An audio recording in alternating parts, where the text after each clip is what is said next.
Okay, so we've talked about the customer journey course and what's involved in that and how it can benefit the practice team. But Alison, I just wanted to talk to you about what about the tricky situations, difficult situations, challenging scenarios that we all find that we're challenged when we're dealing with people that are perhaps not happy with the service or perhaps non-payment of bill.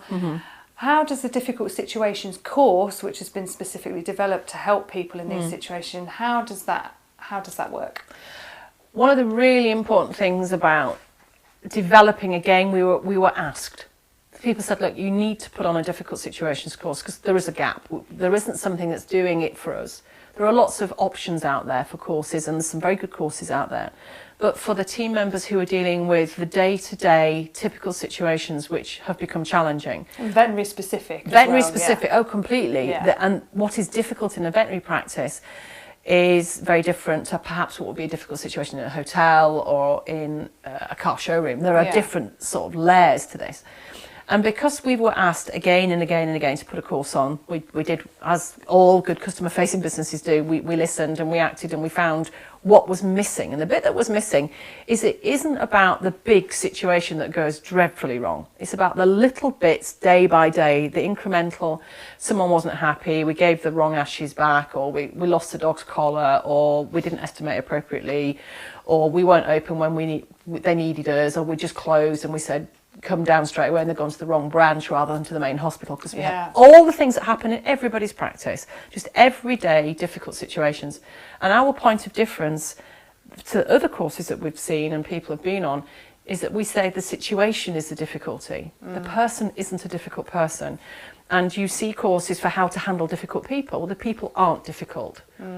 All that's happened is there's a circumstance where they found themselves that is challenging to them, challenging to their belief system, challenging to the practices, protocols. Something's happened, so the situation's difficult. So the difficult situation course looks at the four parts to what's going on, and that is the role of the person, the customer who's in a difficult situation, what's going on in their head. The role of the patient that they're caring for, so what's happening with the pet or the horse. It may be the pet or horse is dead. It may be that they've come away covered in blood, or there's been a bandage not taken off. There's something happening with the patient, the four-legged patient. So you've got you, the owner, then we've got the pet or the horse, the patient. You've then got me, the customer care person, or the person who's dealing with this. So there's you, the customer, me, the person in the practice, the four-legged critter, and then wrapping us all together is the context. Is this 3 o'clock in the morning? Or is this 7 o'clock Friday night? Or is this Bank Holiday Tuesday? What's the context? And when we look at each of those 4 bits, what we find is if we can manage each of those 4 bits differently and value each situation. So you are a lovely person, but it's now 3 o'clock in the morning, you've got 2 children, you're out of bed, the dog's vomiting, you've had to go to an out-of-hours provider, you didn't know where it was. How is that you that's difficult? Yeah, it's about understanding the emotions behind that. So the context, the patient, the you, so that when you rock up at the out-of-hours centre and you're in tears and you're having a go at anyone who'll listen, you're having a go at anyone who'll listen because you're angry, you're emotional, you're tired, you've got screaming kids, the dog's dying, you're lost in the back end of town where you've never been before. How are you a difficult person? You're not. And this person now needs to go, hang on a minute, what's the context? What's the situation with the owner? And what's the situation with the patient? And deal with those and go, right, okay, what do I have to do to make this better? And the course goes through each of those situations, and it focuses very much on the impact of the customer care person and what they say and do and how that impacts on the resolution of the difficult the whole situation, can't it? Completely. So what do they do? So each delegate who comes on the course will have a disc profile, and disc profiling is a really useful tool to help people understand where they come from. And I know that you've been disc profiled and you're an S profile, and I've been profiled and I'm an I profile.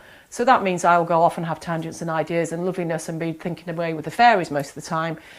Whereas you'll be going, yes, that's all well and good, Alison, but how are we going to do this? And I need a plan. So there's a different. So if we were having a conversation and we understood our own personality type, and we understood by looking for markers what the other person's doing, we can change what we do and what we say. So the whole course takes you through you as you, learn about yourself, so you get your own profile report. You learn about observing what owners call difficult. So real owners talking about difficult situations.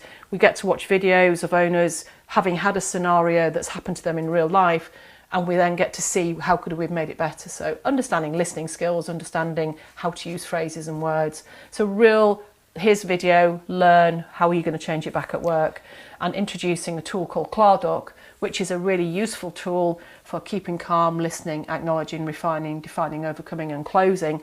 And this is a breakdown of a difficult situation into steps that you can do something. Yeah. And you can't solve everybody's problems, but you can at least manage the experience to a better resolution. And would you say it's for everybody in the team, the whole Absolutely. practice team? Everyone will benefit from that. Again, one of the interesting pieces of feedback that we get from the people who've been through the courses that we do is that the more people who do it, the more the culture of the practice changes. So if you can find everybody saying, well, you didn't show the 5 steps there, did you? When a vet answers a phone, the vet looks at you and goes, what?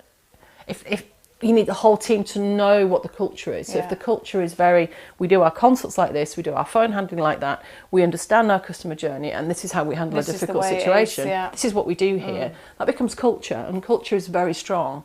And when your customer care team guide a clinician to a better way of behaving, then the experience gets better for everybody. So it suits everybody.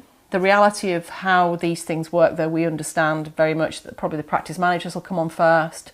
Maybe a practice owner may come along and they will then send the customer care team. But actually customer care and customer experience is everybody's responsibility. So it's suitable for everybody. Brilliant. Thanks very much. Cool.